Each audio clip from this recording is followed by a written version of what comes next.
the State Department is releasing new emails from former Secretary of State Hillary Clinton. The on-the-record team is standing by to receive them, but there is a catch. We are told that 22 specific emails are being withheld.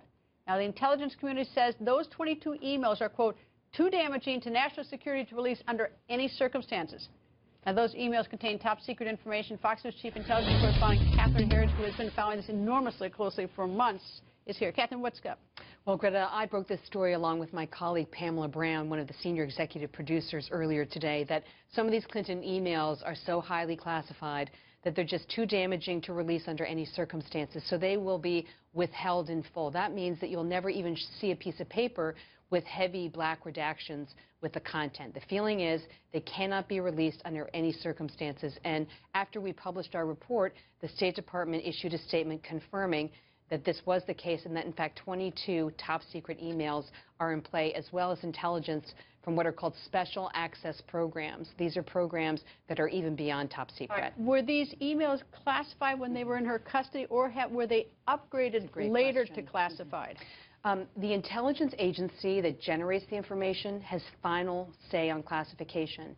These agencies reviewed the Clinton emails and determined that their information was top secret when it hit the server, not upgraded after the fact. And this is important because they have final say on their information, not the State Department. The White House says what? Well, we had an exchange today with our correspondent Kevin Corke and Josh Earnest, and he asked him specifically whether Mrs. Clinton would be indicted in this case. Let's listen. I know that some officials over there have said is that she is not a target of the investigation. That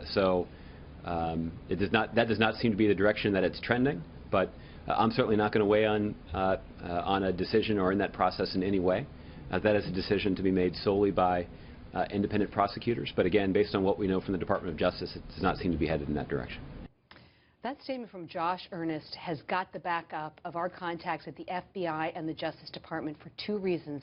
Number one, backup meaning they're annoyed with it. They are super pissed off, to use a technical term, because number one, they say Josh Earnest has absolutely no clearance or visibility into the FBI investigation.